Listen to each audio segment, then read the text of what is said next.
Pertama-tama, izinkanlah saya untuk memperkenalkan diri. Nama saya Febriola dengan nomor induk mahasiswa 192-204-0002 dari Pendidikan Teknik Mesin Fakultas Teknik Universitas Negeri Makassar.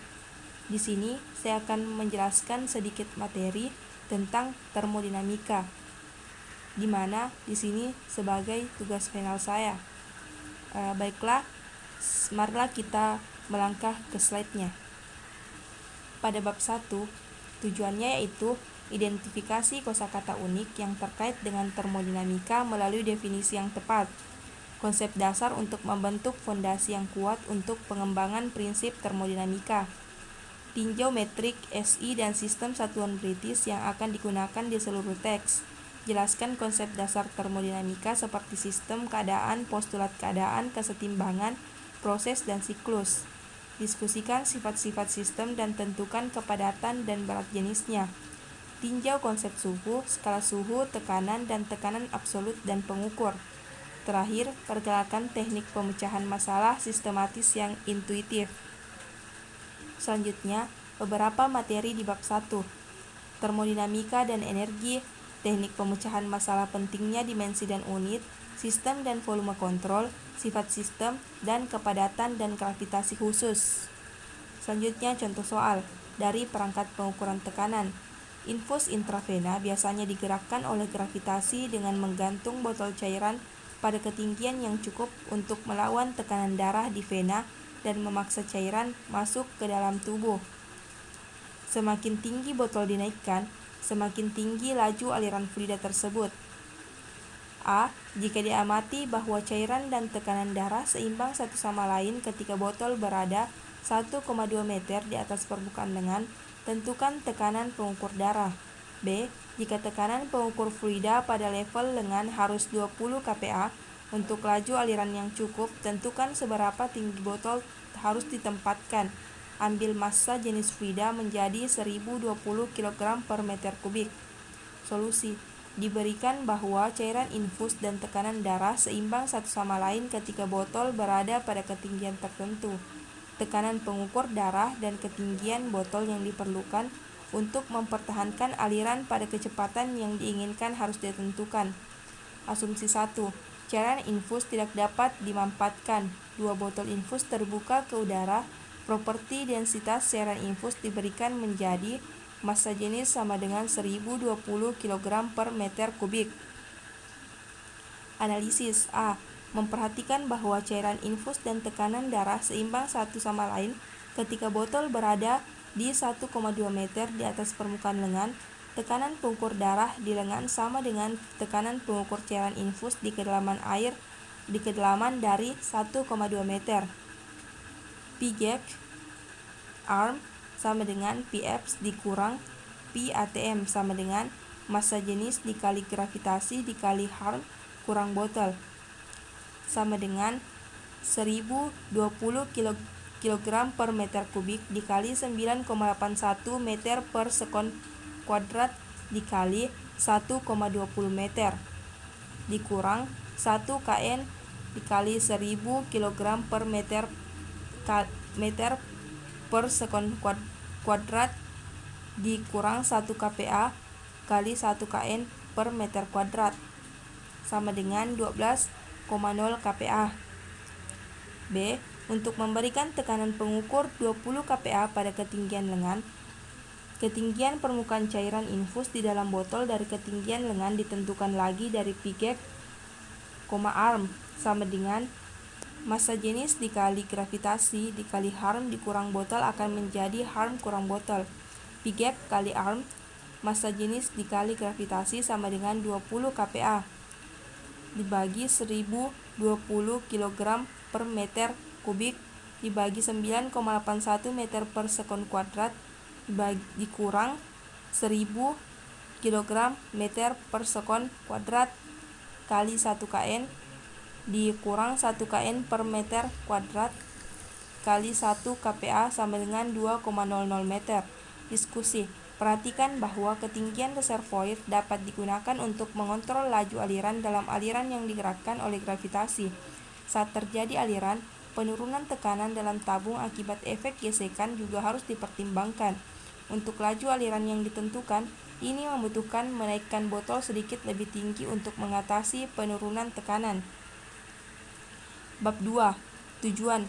Tujuan bab 2 adalah untuk 1. Memperkenalkan konsep energi dan tentukan berbagai bentuknya. 2. Diskusikan sifat energi internal.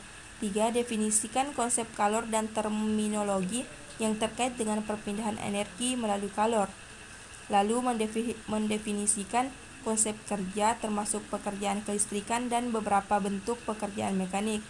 Lalu perkenalkan hukum pertama termodinamika, keseimbangan energi dan mekanisme transfer energi ke atau dari suatu sistem.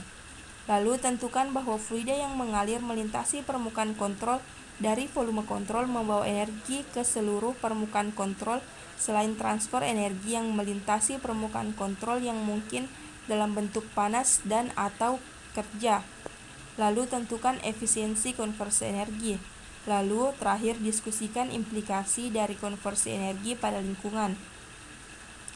Selanjutnya beberapa materi di bab 2, yaitu bentuk energi, transfer energi oleh kalor, perpindahan energi oleh kerja, bentuk kerja mekanik, hukum pertama termodinamika, efisiensi konversi energi, dan energi dan lingkungan. Selanjutnya, pembangkit listrik panas bumi di Nevada menghasilkan listrik menggunakan air panas bumi yang diekstraksi pada suhu 180 derajat Celcius dan disuntikkan kembali ke tanah pada suhu 85 derajat Celcius. Diusulkan untuk menggunakan air garam yang diinjeksi untuk memanaskan bangunan perumahan dan komersial di daerah tersebut, dan perhitungan menunjukkan bahwa sistem pemanas panas bumi dapat menghemat 18 juta term gas alam setahun. Tentukan jumlah emisi NOx dan CO2 yang akan dihemat oleh sistem panas bumi setiap tahun. Ambil rata-rata emisi NOx dan CO2 dari tungku gas menjadi 0,0047 kg per term dan 6,4 kg per term. Solusi. Sistem pemanas gas di suatu daerah sedang diganti dengan sistem pemanas listrik geotermal. Jumlah emisi NOx dan CO2 yang dihemat per tahun akan ditentukan. Analisis. Jumlah emisi yang dihemat per tahun setara dengan jumlah yang diemisikan oleh tungku ketika 18 juta term gas alam dibakar. Penghemat NOx sama dengan NOx emisi per term dikali jumlah term per tahun sama dengan 0,0047 kg term dikali 18 x 1,6 term tahun sama dengan 8,5 x 104 kg tahun. Penghematan CO2 sama dengan emisi CO2 per term dikali jumlah term per tahun sama dengan 6,4 kg term dikali 18 kali 10 pangkat 6 term per tahun sama dengan 1,2 dikali 10 pangkat 8 kg per tahun. Diskusikan sebuah mobil biasa di jalan menghasilkan sekitar 8,5 kg NOx dan 6.000 kg CO2 setahun. Oleh karena itu, dampak lingkungan dari penggantian sistem pemanas gas di daerah tersebut dengan sistem pemanas bumi setara dengan mengeluarkan 10.000 mobil dari jalan raya untuk menghasilkan emisi NOx dengan mengeluarkan 20.000 mobil dari jalan raya untuk menghasilkan emisi CO2.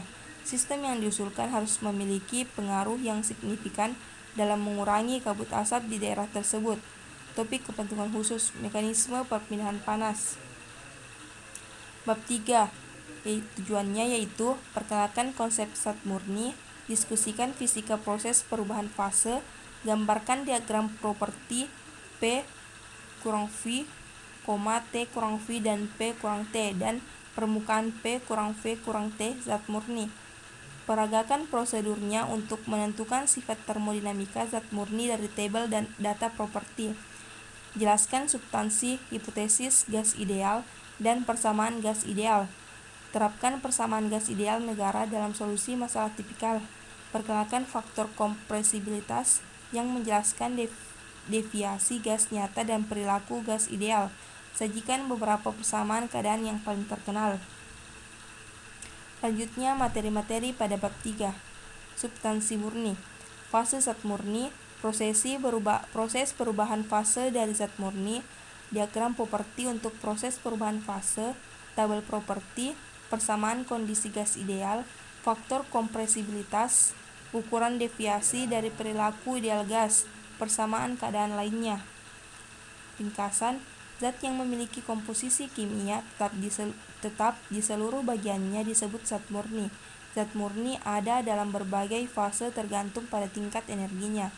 Dalam fase cair, zat yang tidak akan menguap disebut cairan terkompresi atau subdingin. Dalam fase gas, zat yang tidak akan mengembun disebut uap superheated. Selama proses perubahan fasa, suhu dan tekanan zat murni bergantung pada sifat. Pada tekanan tertentu, zat berubah fasa pada suhu tetap disebut suhu saturasi. Demikian juga pada suhu tertentu, tekanan di mana zat berubah fasa disebut tekanan saturasi. Selama proses pendidihan, baik fase cair dan uap hidup berdampingan dalam kesetimbangan, dan dalam kondisi ini cairan disebut cairan jenuh dan uap jenuh uap. Selanjutnya, tujuan bab 4 adalah untuk memeriksa kerja batas bergerak atau kerja di VP yang biasa ditemui di perangkat bolak-balik seperti mesin otomotif dan kompresor. Lalu, identifikasi hukum pertama termodinamika sebagai pernyataan sederhana dari prinsip kekekalan energi untuk sistem tertutup atau massa tetap, mengembangkan keseimbangan energi umum yang diterapkan pada sistem tertutup, menentukan kalor jenis pada volume konstan dan kalor jenis pada tekanan konstan, menghubungkan kalor spesifik dengan kalkulasi perubahan energi dalam entalpi gas ideal, menjelaskan zat yang tidak dapat dimanfaatkan dan tentukan perubahan dalam energi internal dan entalpi mereka. Lalu memecahkan masalah keseimbangan energi untuk sistem tertutup atau massa tetap yang melibatkan panas dan interaksi kerja untuk zat murni umum, gas ideal, dan zat mempat. Materi pada bab 4 yaitu memindahkan kerja batas, keseimbangan energi untuk sistem tertutup, panas spesifik, energi internal, entalpi dan panas spesifik dari gas ideal, dan energi internal, entalpi dan panas spesifik dari benda padat dan cairan. Contoh 4. Pemanasan gas dengan tekanan konstan. Perangkap piston silinder awalnya berisi udara pada 150 kPa dan 27 derajat Celcius. Pada keadaan ini, piston berada pada sepasang penghenti, seperti yang ditunjukkan pada gambar 432. Dan volume tertutup adalah 400 liter.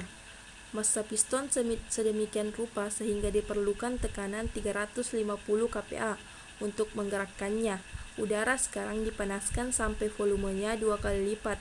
Tentukan A. temperatur akhir, B. usaha yang dilakukan oleh udara, dan C. total panas yang ditransfer ke udara. Solusi. Udara dalam perangkat silinder piston dengan satu set penghenti dipanaskan hingga volumenya 2 kali lipat. Temperatur akhir, kerja yang dilakukan, dan perpindahan panas total yang harus ditentukan. Asumsi. Satu udara adalah gas ideal karena berada pada temperatur tinggi dan tekanan rendah relatif terhadap nilai titik kritisnya. 2. Sistem ini stasioner sehingga perubahan energi kinetik dan potensial nol. Jumlah KE dan jumlah PE sama dengan 0 dan jumlah E sama dengan jumlah U. 3. Volume tetap konstan sampai piston mulai bergerak dan tekanan tetap konstan setelahnya. Tidak ada kerja listrik, poros, atau bentuk lain yang terlibat.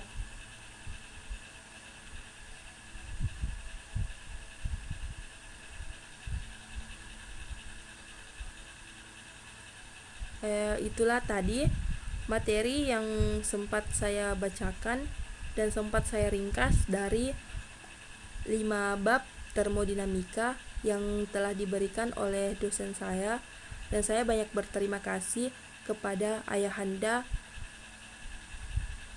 saya, yaitu Andi Muhammad Irfan ST MT yang telah membimbing saya dengan belajar mata kuliah termodinamika. Jika banyak kekurangan dari materi yang telah saya ringkas, saya mohon maaf karena manusia itu adalah lumbung dari kesalahan. Sekian dan terima kasih. Wassalamualaikum warahmatullahi wabarakatuh.